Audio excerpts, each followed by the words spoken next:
Vivemos cercados por dor, medo, escassez e incredulidade.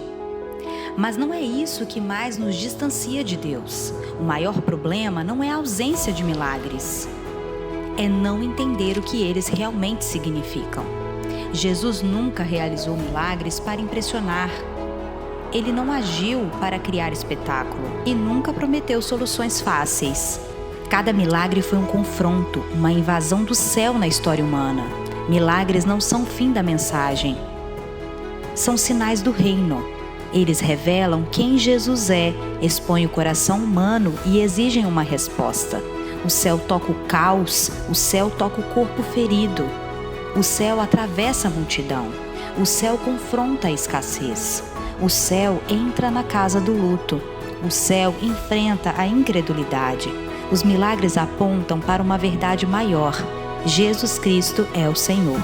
E o maior milagre não é a suspensão da ordem natural. É a transformação do coração humano pela graça. Milagres, quando os céus tocam a terra. A pergunta não é se Deus pode agir. A pergunta é: o que faremos quando Ele se revelar? Meus irmãos, Evangelho segundo Marcos ainda, capítulo 5. Evangelho segundo Marcos, capítulo 5. E eu estou conversando com vocês sobre essa série chamada Milagres. Esse é o 4º episódio dessa série em que temos trabalhado milagres de Jesus. Milagres de Jesus. E o objetivo que temos de trabalhar essa série é simples. Nós somos uma comunidade simples, relevante, bíblica, e para nós, bíblica significa que nós somos reformados. Para a gente, a melhor interpretação das Escrituras é a doutrina reformada. Quando nós falamos que somos uma igreja simples, relevante e bíblica, nós estamos falando que a gente é uma igreja reformada. E o nosso objetivo é que todos vocês que tenham contato com essa comunidade, que todos vocês tenham um encontro genuíno com Jesus Cristo. Para nós aqui nessa igreja, é tudo sobre Jesus. O que a gente quer é que depois de um tempo de adoração como esse, você queira chegar perto de Jesus. Você fique curioso para se relacionar com Ele. Nessa série, nós estamos trabalhando os milagres de Jesus, porque uma palavra tem rodado a nossa mente. É a palavra esperança, e eu vou me aprofundar mais nela. Mas como nós queremos que todos vocês aqui na nossa comunidade leiam melhor as Escrituras, compreendam melhor as Escrituras, a gente expõe grandes porções dela. Porque um dos nossos objetivos, por sermos reformados, é que cada crente não precise da mediação da igreja para poder entender a Bíblia. A gente já saiu dessa ideia medieval. Para nós, cada crente pode pegar as Escrituras, abrir, e ele vai conhecer a história de Deus. E o Espírito Santo vai aplicar isso no nosso coração. Isso é um princípio basilar do só a Escritura. Que é, nós não precisamos da mediação de nenhum profeta, de nenhum suposto apóstolo, e nós não precisamos da mediação da igreja. A gente só precisa da mediação de Cristo e do poder do Espírito. Então, nosso trabalho como comunidade local é que todos vocês sejam aparelhados suficientemente para entender a Bíblia, para entender a palavra de Deus. E um grande desafio para a gente são os milagres de Jesus. Por quê? Porque muitos de vocês passam perrengue, porque alguns usam um argumento cético e cínico, dizendo assim: se o Deus de vocês existe, manda ele fazer os milagres que ele fazia antigamente. E aí você se assusta. Porque ou você cai nesse discurso triunfalista, dessa teologia da prosperidade maluca, em que as pessoas oram e aí eles dizem que ficaram curados, e a gente sabe que tem alguns problemas ali, e isso não aconteceu. Ou vocês também ficam céticos, porque não sabem, como nosso irmão o apóstolo Pedro, dá a razão da fé de vocês. Porque o que um crente, quando pega a Bíblia, precisa ter na cabeça é o seguinte: não significa que o Senhor Jesus não faça milagres hoje. Faz. Jesus faz milagre hoje. E faz muito. Jesus continua curando. Jesus continua expulsando demônio. Jesus continua abençoando, libertando pessoas, mudando vidas. E nós, por acreditarmos na providência de Deus, precisamos orar por isso. Por isso que nós, como bons reformados, nós não ficamos nessa discussão tola de que se os dons cessaram ou se eles continuam. Isso, para nós, é uma discussão boba. Porque nós somos, como os puritanos, nós somos providencialistas. A gente acredita na providência de Deus. Se Deus quiser fazer, Ele vai fazer. Se Deus quiser intervir, Ele vai intervir. Porque no Novo Testamento, quando Jesus orava ou quando Jesus falava, alguém ficava curado, não ficava? Ou pães e peixes se multiplicavam, não é isso? Quando um apóstolo, por exemplo, orava por alguém, essa pessoa ficava curada. Aquilo que eles estão falando como sendo dom de cura. Nós não temos isso hoje. Nem todas as vezes que nós oramos, uma pessoa é curada. Nem todas as vezes que nós oramos, alguém é liberto. Mas nós somos chamados a orar. Por quê? Porque a gente entende isso no campo da providência de Deus. Deus, em sua soberania e providência, criou, sustenta, mantém e governa tudo. Por isso, se Deus quiser, quando um crente ora por qualquer pessoa, ela pode ser curada por causa da providência de Deus. Se Ele quiser manifestar a sua glória. Isso não faz com que eu seja aquele que vai ter uma fila aí na frente, vamos lá, porque a oração do pastor, aquela, arreda Satanás, estou fora dessa. Não quero saber disso. Só tem um Senhor e Mestre no meio de nós. E o nome dele é Jesus Cristo de Nazaré. E todos vocês, crentes, cheios do Espírito Santo, devem ter ousadia no Espírito para impor as mãos, para abençoar as pessoas, para curar as pessoas, para que elas sejam transformadas. Todos, a gente acredita em sacerdócio universal dos crentes. Ninguém aqui é melhor do que ninguém. Ninguém aqui é maior do que ninguém. Todo mundo aqui é cheio do Espírito Santo e se buscar a presença de Deus mais ainda. Por quê? Porque, irmãos, prestem atenção. A Bíblia não está falando de milagres por milagres. Olha o exemplo que eu citei semana passada e vocês ficaram assustados. Me parece que vocês nunca tinham pensado com essa categoria. Jesus ressuscitou Lázaro, sim ou não? João capítulo 11. Se eu for ali, na feira de Campo Grande, quando acabar aqui, tomar um caldo de cana e comer um pastel, Lázaro está lá? Por quê? Lázaro morreu. Lázaro ressuscitou, mas morreu de novo. Uai.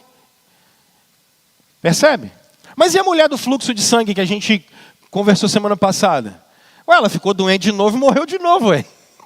Porque não é o milagre pelo milagre. Mas e quando Jesus multiplicou pão e peixe? O povo comeu, se fartou, não foi? Recolheram 12 cestos, não foi? Mas quando acabou a comida, eles tiveram fome de novo, tiveram que trabalhar de novo e comer de novo. Porque não é um milagre pelo milagre. E lembra que eu citei isso semana passada? A gente precisa parar de cair em mito. Aí o cara fala bem assim, então pastor, para que a fé de vocês? Uai, a nossa fé é num Deus vivo. Por quê? Porque nesse exato momento deve ter uns 2 ou 3 aqui que estão tratando uma infecção. E estão tomando antibiótico. Não é? Depois de 14 dias que vocês tomarem antibiótico, daqui 6 meses vocês podem ter infecção de novo, ué? Normal. Por quê? Porque a vida é assim. Ela é debaixo da providência. Então, os milagres de Jesus existem para me mostrar uma realidade maior. Quando um crente pega a Bíblia, ele tem que ter a certeza de que Jesus é todo poderoso até hoje, e de que ele transforma até hoje, e que ele muda até hoje, mas naquele contexto os milagres existiam por uma razão específica. Por isso, vocês que são conhecedores da Bíblia, quando olharam o Antigo Testamento, vocês percebem que não tem milagre, tirando Elias e Eliseu. Vocês não veem isso. Tirando esse movimento profético que começa em 1 Reis capítulo 16 e 17 e vai até o 2º livro dos Reis, você não tem um movimento de milagres. Não existe isso. Agora, por que em Cristo os milagres aumentam? Por que em Cristo há uma realidade diferente? Marcos capítulo 5. Observa como o texto começa no verso 1. O texto começa no verso 1 de Marcos capítulo 5, dizendo que ele atravessou o mar e foram para a região dos Gerazenos. Quando Jesus desembarcou, um homem com um espírito imundo, tem um endemoniado. O que é que Marcos está querendo dizer? O reino de Deus, e o Van Groningen vai ajudar a gente nisso aqui. O que é o reino de Deus? O reino de Deus é o domínio e controle que Deus exerce. Anota, porque isso não sou eu, isso é o Van Groningen. É o melhor teólogo bíblico que a gente tem traduzido para o português. O reino de Deus é o domínio que Deus exerce através do Cristo exaltado sobre cada espaço da criação dele. E os evangelhos estão querendo te mostrar isso. O que os evangelhos estão tentando te mostrar? Que onde Satanás e os homens tentaram roubar a criação de Deus, e o problema do mal no mundo não é hereditário, não é estrutural social, não é racional. O problema do mal no mundo é espiritual. Existe doença porque existe descolamento com Deus Criador. Existe problema de relacionamento porque pecado é desconexão com Deus Criador. O problema do mundo não é o governo, a política. O problema do mal no mundo não é o casamento e qualquer famigerada estrutura de poder. O problema do mundo, da destruição, do mal, é espiritual. Espiritual. Por isso, nosso irmão apóstolo Paulo, ele diz que nós andávamos outrora segundo o príncipe da potestade do ar, do espírito que agora atua nos filhos da desobediência. O que Paulo está querendo dizer com essa expressão toda? Satanás dava as cartas. É isso que ele está dizendo. O problema do mal no mundo é espiritual a priori. E aqui, quando Jesus manifesta milagres, o que é que a Bíblia está querendo mostrar para você? Jesus está retomando o controle de toda a realidade. O que significa isso, Rômulo? Vocês acabaram de ver Marcos narrando Jesus dominando sobre o mundo espiritual. Mas se vocês continuarem olhando a narrativa do texto, vocês vão observar Jesus curando uma mulher. Como nós vimos semana passada. Por quê? Porque Jesus tem poder sobre o mundo físico, sobre as nossas doenças. E Jesus, agora, nós vamos conversar sobre a filha de Jairo. Jesus tem poder inclusive sobre a morte. O que é que os apóstolos queriam deixar registrado? Pessoal, o reino de Deus chegou. Ele já está no meio de nós. O domínio de Jesus já está no meio da gente. E a gente consegue ver. Lá no primeiro século, quando o Império Romano, pela força, dominava sobre todo mundo, os apóstolos estão querendo dizer: os romanos não são nada perto do que Jesus Cristo é. Talvez nesse mundo que a gente está tão bagunçado, em que o próprio Jesus disse isso, que a gente ouviria falar de guerras e rumores de guerras, e hoje a gente sabe, o mundo sempre foi um lugar de guerra e o mundo nunca foi um lugar seguro. Nunca.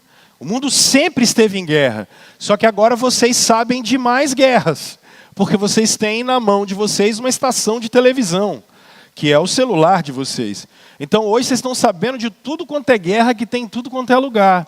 O mundo sempre foi assim.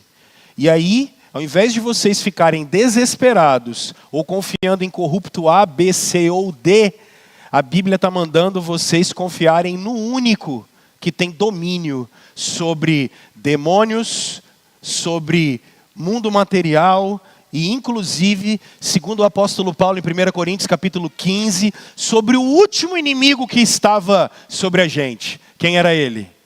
A morte. Por isso Paulo em 1 Coríntios diz: onde está, ó morte, a vossa vitória?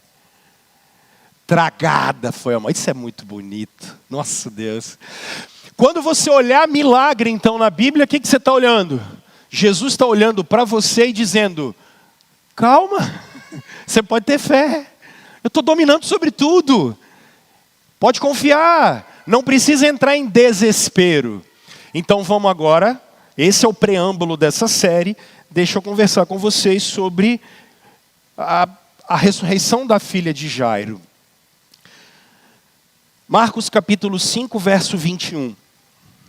Tendo Jesus voltado do barco para outra margem, uma grande multidão se reuniu ao seu redor, enquanto ele estava à beira do mar. Então ali chegou um dos dirigentes da sinagoga, chamado Jairo. Vendo Jesus, prostrou-se aos seus pés e lhe implorou insistentemente: minha filhinha está morrendo. Vem, por favor, impõe as mãos sobre ela para que seja curada e que viva. Jesus foi com ele. Uma grande multidão o seguia e o comprimia. E estava ali certa mulher que havia 12 anos vinha sofrendo de uma hemorragia. Ela padecera muito sobre os cuidados de vários médicos e gastara tudo o que tinha, mas em vez de melhorar, ela piorava. Quando ouviu falar de Jesus, chegou por trás dele, no meio da multidão, e tocou no seu manto, porque pensava: se eu tão somente tocar em seu manto, ficarei curada. Imediatamente cessou sua hemorragia, e ela sentiu em seu corpo que estava livre do seu sofrimento. No mesmo instante, Jesus percebeu que dele havia saído o poder. Virou-se para a multidão e perguntou: quem tocou em meu manto? Responderam seus discípulos. Vês a multidão aglomerada ao teu redor e ainda perguntas: quem tocou a mim? Mas Jesus continuou olhando ao seu redor para ver quem tinha feito aquilo. Então a mulher, sabendo o que lhe tinha acontecido, aproximou-se, prostrou-se aos seus pés e, tremendo de medo, contou-lhe toda a verdade. Então ele lhe disse: filha, a sua fé te curou. Vá em paz e fique livre do seu sofrimento. Enquanto Jesus ainda estava falando, chegaram algumas pessoas na casa de Jairo, o dirigente da sinagoga. Sua filha morreu, disseram eles. Não precisa mais incomodar o mestre. Não fazendo caso do que eles disseram, Jesus disse ao dirigente da sinagoga: não tenha medo, tão somente creia. E não deixou ninguém segui-lo, senão Pedro, Tiago e João, irmão de Tiago.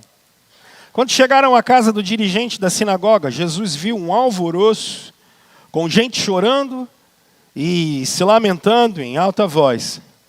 Então entrou e lhe disse: por que todo esse alvoroço e lamento? A criança não está morta, mas ela dorme. Mas todos começaram a rir de Jesus.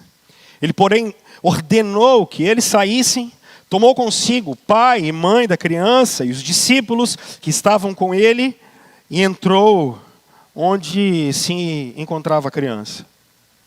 Tomou-a pela mão e lhe disse: Talita cumi, que significa: menina, eu ordeno a você, levante-se. Imediatamente a menina, que tinha 12 anos de idade, levantou-se e começou a andar. Isso os deixou atônitos. Ele deu ordens expressas para que não dissessem nada a ninguém. E mandou que dessem a ela alguma coisa para comer.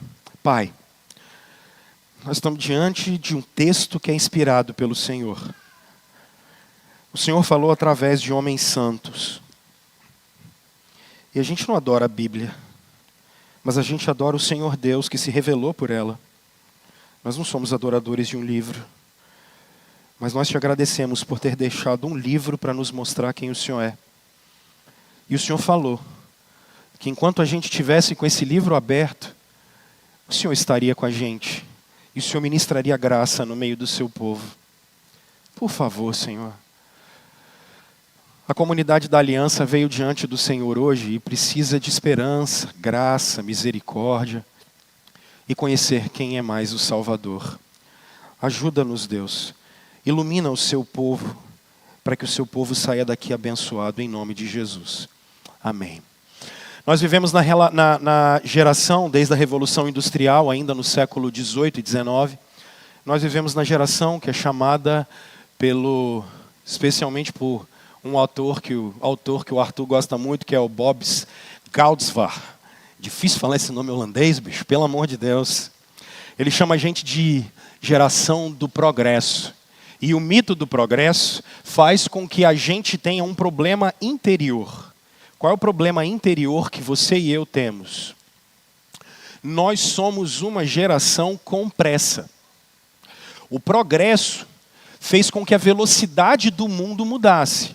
500 anos atrás, se você saísse daqui e fosse lá, ontem eu fui numa reunião de do Sínodo do Norte do Estado, em Nova Venécia. Terra boa, gente. Tem alguém de Nova Venécia aí? Não precisa falar. Mas a terra é boa. Bonito, tá tudo verdinho, choveu muito. Viagem boa, gente. Boa mesmo. Um lugar gostoso de ir. Eu fui em 4 horas e voltei em outras 4. Se fosse 500 anos atrás, vocês iam demorar 4 dias para chegar lá. E para voltar mais 4.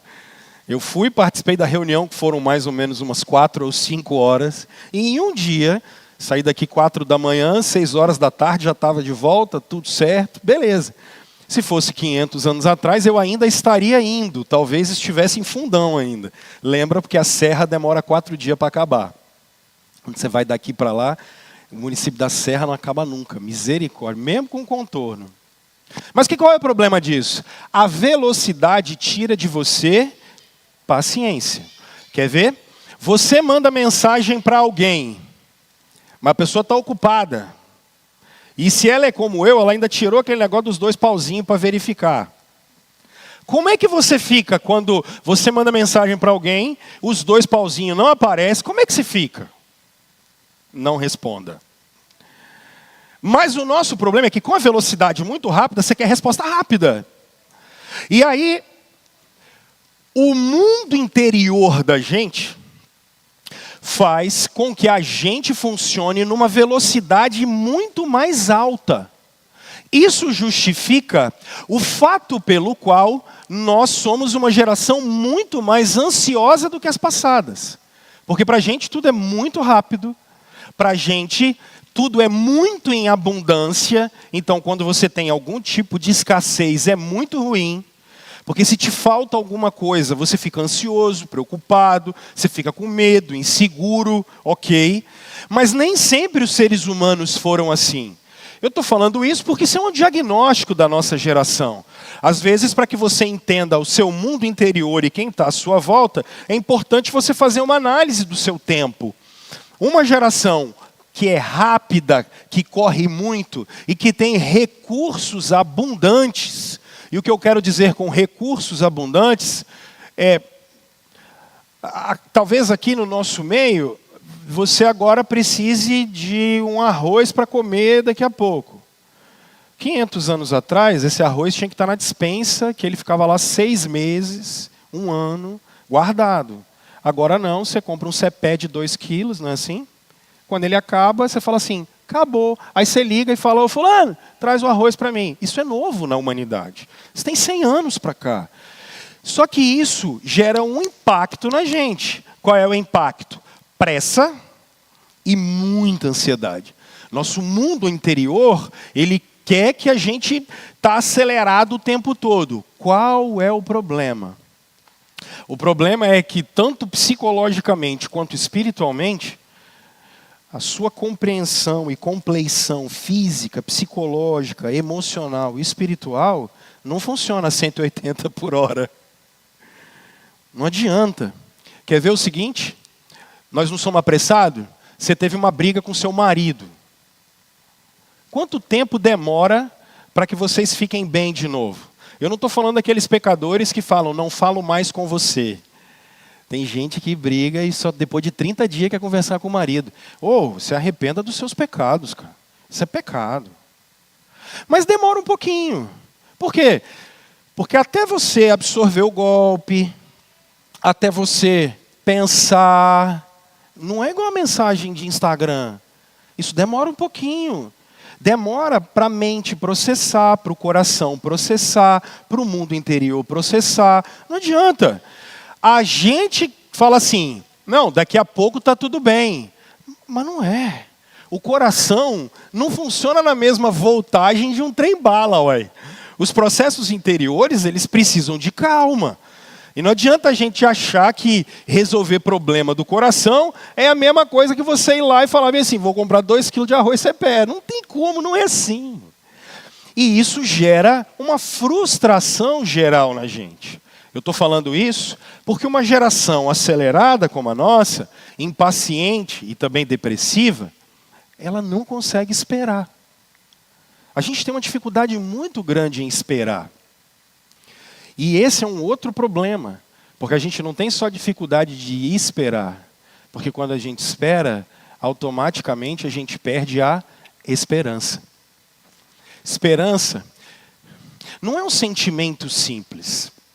E eu estou trazendo aqui agora o cantor popular que eu mais gosto, para mim é o melhor poeta que a língua portuguesa no século XX trouxe para a gente, que é o Antônio Carlos Belchior. O Belchior, falando sobre esperança, ele diz que ele acredita na esperança, e olha como é que é um fruto da sua época. O Belchior diz que a esperança não é um sentimento que a gente tem, e até aí eu concordo com ele.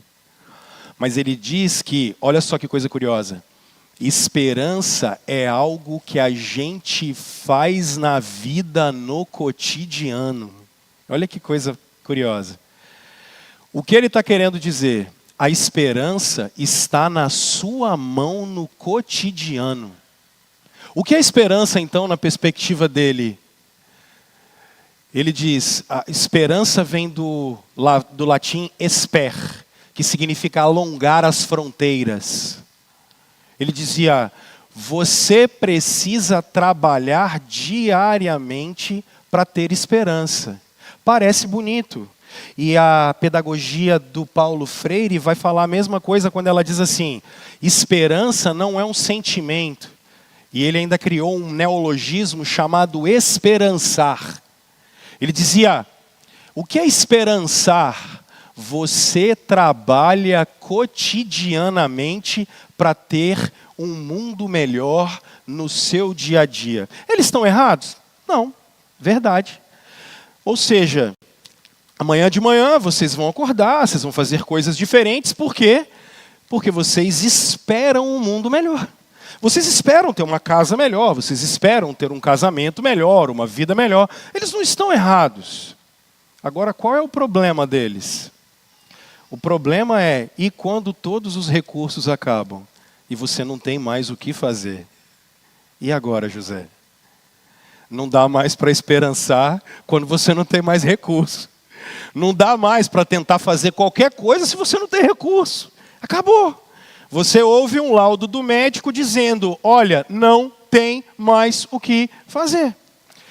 A empresa quebrou e você não tem mais como alavancar negócio, porque já alavancou, pegou empréstimo, não tem mais o que fazer. E agora? As finanças quebraram e você não tem mais como alavancar, já não dá mais para pegar empréstimo disso, daquilo outro. Tem 6 anos que não conversa com o filho, tem 20 anos que brigou com fulano de tal, tinha uma relação próxima com alguém e não tem mais o que fazer. E você vai fazer o quê? Quando não tem mais, os recursos foram embora. Aí, desculpa, esse discurso, embora ele tenha um quê de verdade, ele não funciona. Ele já não é mais verdadeiro. Você não tem mais o que fazer. Não dá para você construir a esperança onde você não tem matéria-prima. Não dá para você construir nada aonde não te sobrou nada. E eu comecei desse jeito porque o texto bíblico, ele é exatamente isso. Por quê, Rômulo? O texto que nós lemos, e eu falei da mulher do fluxo de sangue na semana passada, não vou falar dela hoje. O texto começa no verso 21 dizendo que um chefe da sinagoga chega até Jesus. As sinagogas tinham sido criadas, não por Moisés, mas as sinagogas tinham sido criadas depois que a Babilônia destruiu o templo de Jerusalém. Então, lá na Babilônia, como diz o Salmo 137, 138, 139, nas margens dos rios da Babilônia, nós nos assentávamos e chorávamos com saudade de Sião. Para matar a saudade de Sião, o que eles fizeram? Eles criaram um modelo de adoração diferente. No templo, eles iam todos os dias oferecer sacrifício. Mas e agora que eles estão em terra distante? Eles não têm mais templo, então eles não podem oferecer sacrifício. Por isso, até hoje, Israel e os judeus não oferecem sacrifícios, porque não tem templo de Jerusalém. Lá em Jerusalém hoje tem uma mesquita, a mesquita de Omar, aonde era o templo de Jerusalém. Por isso os judeus até hoje não fazem sacrifícios.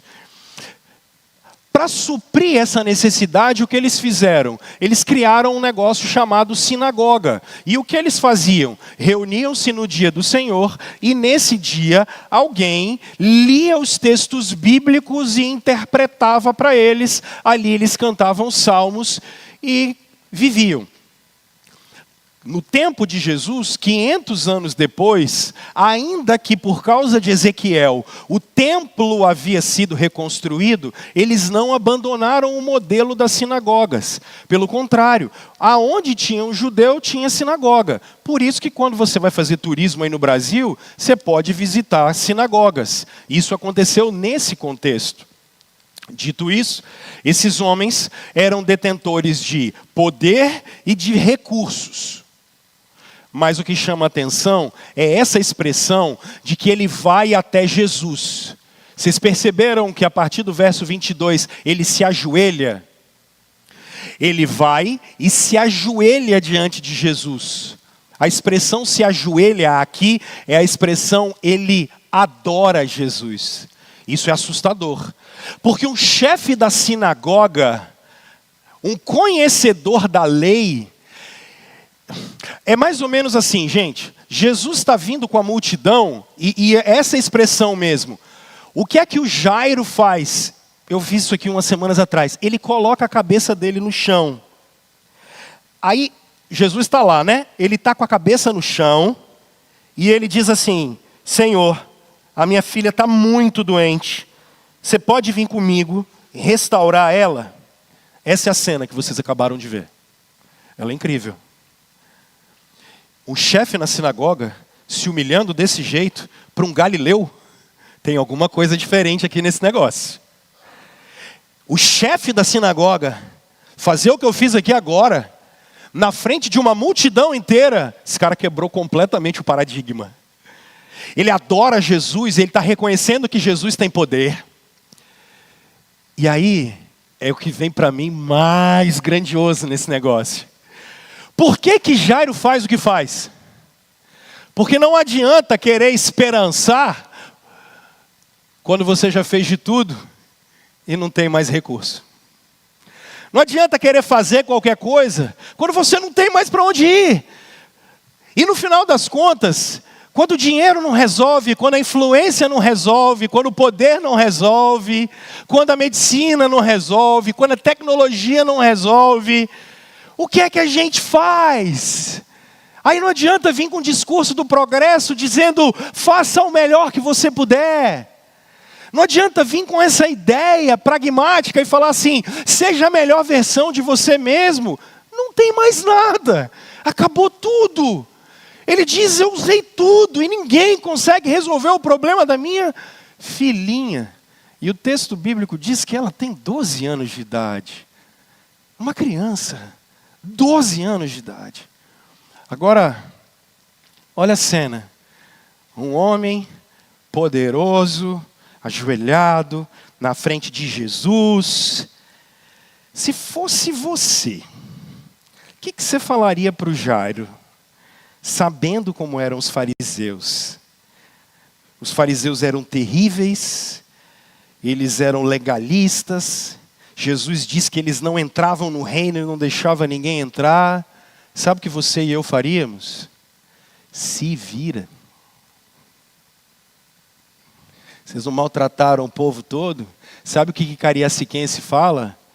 Aí, ó, não teve mais do que mereceu. Fez tanto mal para os outros, não teve mais do que mereceu. A gente ainda é tão pagão que a gente fala assim, ó, se tivesse feito bem, não estava vivendo o que está vivendo. Aí o verso 24 me assusta. Sabe o que ele diz? Jesus foi com ele. Isso é muito forte. Jesus vai com ele. Sou pai. Eu sou pai. Eu já contei para vocês aqui a primeira febre que a Elis teve. Ela tinha 1 ano de idade. Estava na Santa Casa lá no seminário, em Belo Horizonte. Primeira vez a Elis ficou 1 ano sem ter febre. Teve febre 1 ano de idade. Aline e eu, pais de primeira viagem, a gente falou bem assim, nós vamos ao médico. Então não precisa dar remédio para ela. Chegar lá a gente toma. Não faça isso. A febre escalonou. A Aline com ela no colo. A menina começou a ter uma convulsão, rapaz. E o desespero. Rapaz, para um pai ver o filho desse jeito. Um desespero. Eu peguei ela no colo, a menina desfalecendo. Falei, meu Deus, matamos minha filha. A Aline saiu gritando, médico, médico, médico. O médico estava atendendo alguém dentro de uma sala restrita. A Aline entrou na sala, falou, minha filha, minha fé. Aí, 5 segundos depois, já estava todo mundo com a Elis na mão. E aí a gente respirou e falou, ufa. Agora imagina o Jairo. Porque naquele momento, o que a gente tinha? Pressa. Resolvam o problema da minha filha, pelo amor de Deus. Só que Jesus para. Jesus para. Eu fico pensando no Jairo, desesperado, e Jesus perguntando, quem me tocou? Se eu fosse o Jairo, eu ia falar, meu Senhor, o senhor está brincando, né? Minha filhinha está morrendo lá em casa, Senhor, e você está preocupado com quem te tocou, Senhor. É porque o Pedro foi o único que teve a coragem de falar. Mas se fosse você e o seu filho, você fala assim, mestre, então, eu não estou querendo incomodar o senhor, mas será que dá para o senhor dar uma corridinha?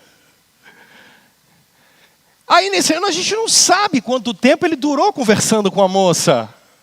Mas aí ele conversa com ela e tal, e ele continua indo, só que aí veio o problema. Jesus demorou demais a chegar. Como ele demorou a chegar demais, a caravana da morte chega para ele. E a turma chega e fala bem assim, Jairo, não precisa incomodar mais nosso rabi. A menina morreu. Você imaginou o Jairo recebendo essa notícia? Sua filha morreu? Eu não quero receber essa notícia porque ela deve ser duríssima. Sua filha morreu. Tristeza, dor. E aí Jesus, trazendo o reino de Deus, de uma maneira tão poderosa, ele fala assim, fiquem tranquilos, vamos até lá, porque ela só está dormindo. Acho que o pessoal deve ter olhado e falado bem assim, esse mestre é maluco. Ele não tomou a sertralina dele logo cedo. O mestre não está bem do juízo. Aí você que é cético, beleza. Você acha que é catalepsia, né? Tá, não. Pra gente não, tá? Eu te respeito, mas não é catalepsia, não. A menina está morta. E já tem um tempo que ela está morta. Sabe por quê? Porque tem um grupo de carpideira lá. Jesus chegou na casa. Quando ele chegou na casa, Os judeus tinham isso, eles tinham esses grupos de carpideiras que chegavam no lugar e ficavam chorando a morte da pessoa. Jesus entrou na casa e quando ele entra na casa, ele fala assim: cadê a menina? Cadê a menina? Aí o pessoal está lá no quarto, aí ele fala: tudo bem, fiquem aí. Cadê o pai? Cadê a mãe? Marcos não diz, mas os outros evangelhos sinóticos de Mateus e Lucas trazem outros detalhes e a gente sabe que ele levou Pedro, Tiago e João com ele. Pedro, Tiago e João foram escolhidos para viver alguns momentos específicos. Transfiguração e outras coisas que Jesus quis mostrar só para eles. Pedro, Tiago e João entram com Jesus. E aqui acontece uma coisa que não tinha acontecido em Israel, só tinha acontecido isso com Elias e com Eliseu. Em Elias e em Eliseu, eles têm que deitar na cama para o menino levantar. Aqui é diferente. Aqui Jesus senta do lado da menina e fala para ela levantar. Se você é o pai nessa cena, o que você pensa? Você já fala assim: cara, o que eu estou fazendo aqui? É melhor a gente já enterrar ela. Será que ele vai fazer alguma cena? Será que ele vai fazer algum show? Porque pensem nisso. Se ela tivesse viva, eles já tinham visto milagres. Se ela tivesse viva, ele podia fazer alguma coisa. Mas agora ela morreu. Ele não pode fazer nada. Porque não dá para ter esperança onde não tem mais solução. Não dá mais para esperançar onde a gente não tem mais recurso. O que Jesus quer falar comigo e com você hoje de manhã? Aqui, eu queria que você pensasse que os céus tocam a terra e os céus tocam o impossível. E tem 4 razões para que você tenha esperança quando os céus tocam o impossível. Primeiro, Jairo chegou perto de Jesus. Uma multidão inteira. O que acontece quando Jairo chega perto de Jesus? O que o texto bíblico diz? Jesus foi com ele. Jesus foi com ele. Irmãos, Jesus podia ter deixado para lá, Jesus podia ter essa atitude de vingança, Jesus resolveu ir com ele. Rômulo, o que isso significa? Jesus se importou com aquilo que Jairo estava passando. Jesus foi com ele. Isso eu acho que é incrível. Porque eu estou pregando para a gente aqui hoje de manhã que tem uma sensação completa de que Deus não só não existe, como se por acaso ele existisse, ele não está nem aí para a gente. Porque às vezes, como eu estou dizendo para vocês, o sofrimento é tão grande, tão pesado, que a gente acha que Deus não se importa. E eu queria dizer para você, não é bem assim. Jesus não só foi com o Jairo, como Jesus também garantiu que estaria conosco todos os até a consumação dos séculos. A primeira lição desse texto, para encher seu coração de esperança, é que Jesus se importa comigo e com você. Os céus tocam o impossível, porque tem uma coisa que move o coração de Jesus por mim e por você. Amor. Amor. Jesus ama a mim e a você. Você chegou aqui, você acha que não tem esperança, você acha que Deus já deixou de olhar para a gente, você acha que Jesus Cristo simplesmente não está preocupado com a gente, que Jesus Cristo não quer saber de você. Eu queria dizer para você o seguinte: Jesus Cristo se importa comigo e com você. Segunda aplicação para você poder ter esperança. Gente, como é incrível. Tem vez que parece que Deus demora demais. Sua filha está morrendo e Jesus para no meio do caminho para atender uma moça. Tem hora que parece que Deus demora demais. Tem hora que parece que Deus não ouve. Tem hora que parece que Deus não age. Tem hora que parece que Jesus não age, que Ele não faz, que Ele não se importa, que Ele não está nem aí para a gente. E tem hora que a única coisa que você faz é achar: Deus, por que demora tanto? Israel viveu esse problema porque viveu 40 anos no deserto, e é curioso porque eles poderiam ter passado, eu vou conversar esse texto com vocês daqui a uns 2 meses, eles poderiam ter saído do Egito, beirado o mar, descido ali, e com 7 dias eles estavam na terra prometida. Com 7 dias eles passariam pelos filisteus, mas o texto do Êxodo diz que se eles passassem, a guerra contra os filisteus seria tão intensa que eles iam querer voltar para o Egito. Porque em muitas ocasiões, as lutas que a gente vive são tão pesadas que a gente gostaria muito de voltar para o Egito para ver se resolvia o problema. E aí, o que me chama a atenção nesse texto é que Jesus não demora. Ele pode demorar na minha e na sua perspectiva. Não, na perspectiva dele, não. Quando Israel vai para o exílio, os falsos profetas começam a avisar o povo assim: fiquem tranquilos, daqui 2 ou 3 anos, Jeremias capítulo 17 vai dizer isso para nós, daqui 2 ou 3 anos vocês voltam. Sabe o que Jeremias disse? E apanhou por causa disso. Olha, gente, vocês vão ficar lá 70 anos. 70 anos. Deus demorou, Rômulo? Não. Sabe o que ele diz? Eu é que sei que pensamentos tenho, pensamentos de paz e não, para vos dar o fim que desejais. Irmãos, eu entendo que o plano de Deus por vezes é incompreensível. Em muitas ocasiões o que eu gostaria de conseguir entender tudo, mas eu só quero entender tudo porque nós temos um desejo de controlar a vida. Mas deixa eu te dar uma notícia, a vida não está no seu controle.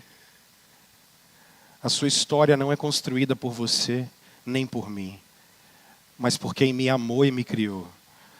Eu queria que você olhasse para tudo que você está vivendo, para todos os processos, e esse é um problema da gente ocidental que ama o progresso. A gente está preocupado, se eu sair daqui e fui para Nova Venécia, o que eu queria? Eu queria chegar. Só que qual é o problema de chegar? O problema de chegar é não aproveitar o caminho. Até Nova Venécia, tem muito lugar bom para parar e tomar um café. Até Nova Venécia tem tanta paisagem bonita. Tem tanta coisa legal. Mas menino, não sei se vocês sabiam, tem uns buracos na estrada, hein?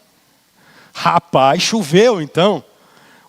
Esse asfalto Sonrisal que botaram para nós aqui.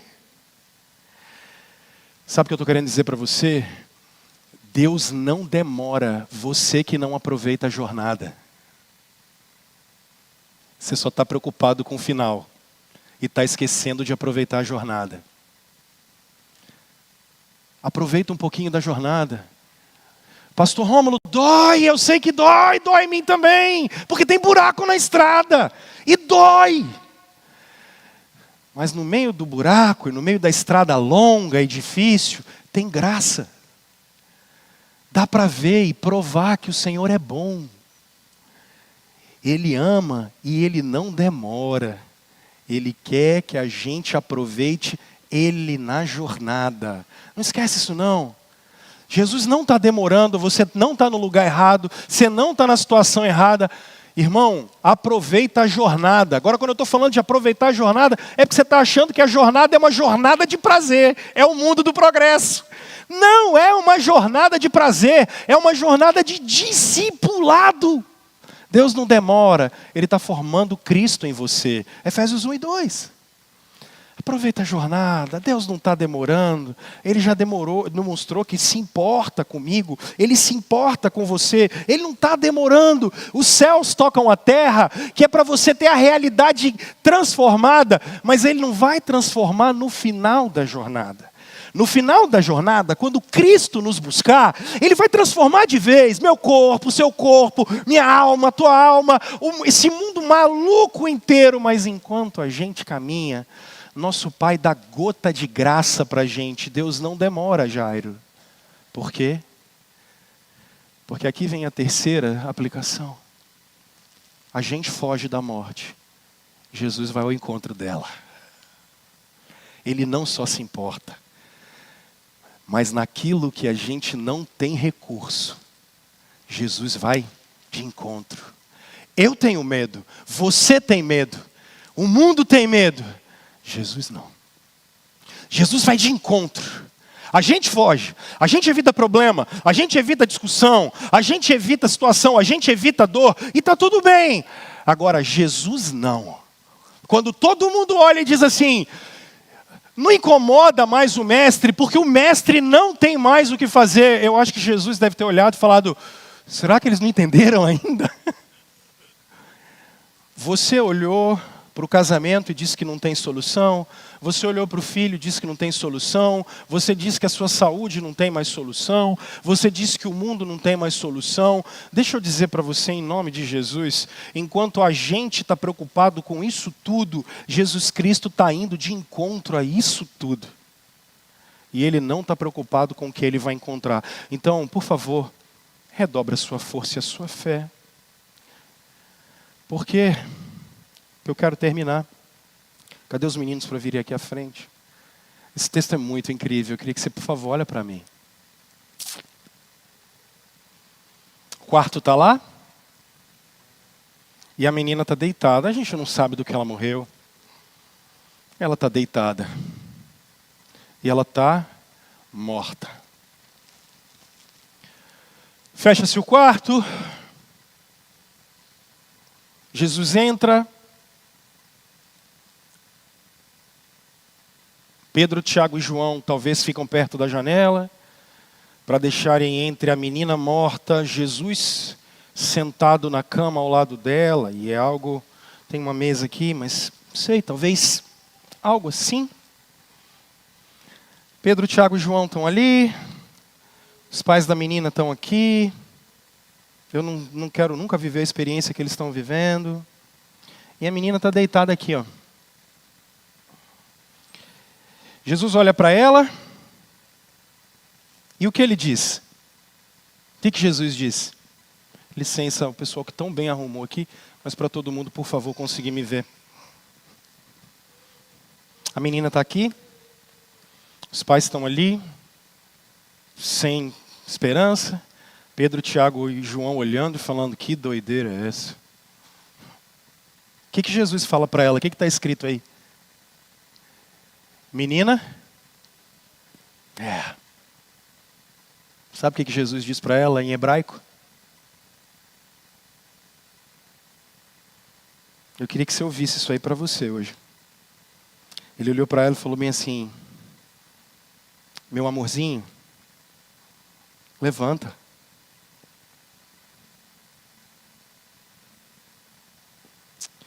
Meu amorzinho, vamos levantar? Até hoje, quando eu vou acordar minhas filhas de manhã, eu procuro ter cuidado e falo com elas assim, bom dia, meus amores, vamos levantar? Jesus está olhando para a filha dele deitado e dizendo assim, meu amorzinho, está na hora de ir para a escola, vamos levantar? Vamos acordar? Jesus está olhando para vocês e dizendo, meus amores, por que vocês estão com medo? Por que vocês estão preocupados? Por que vocês continuam com tanto medo assim? Por que vocês estão tão ansiosos? Meus amores, eu vim levantar vocês hoje. Eu vim acordar vocês. Feche os seus olhos e ouça Jesus Cristo dizendo para vocês, meu amorzinho, hoje eu vim sentar com vocês, hoje eu vim comer com vocês, hoje eu vim levantar vocês, hoje eu vim curar vocês, hoje eu vim renovar a esperança de vocês. Meus amores, levantem, Levantem. A gente anda com muito medo. A gente anda muito preocupado. A gente anda muito ansioso. E a gente anda muito sem esperança. Jesus Cristo veio dizer para vocês hoje. Ouça a voz doce do Espírito falando com vocês. Meus amores, levantem. Vocês são amados por Jesus. Os céus tocam o impossível. Jesus veio tocar em vocês.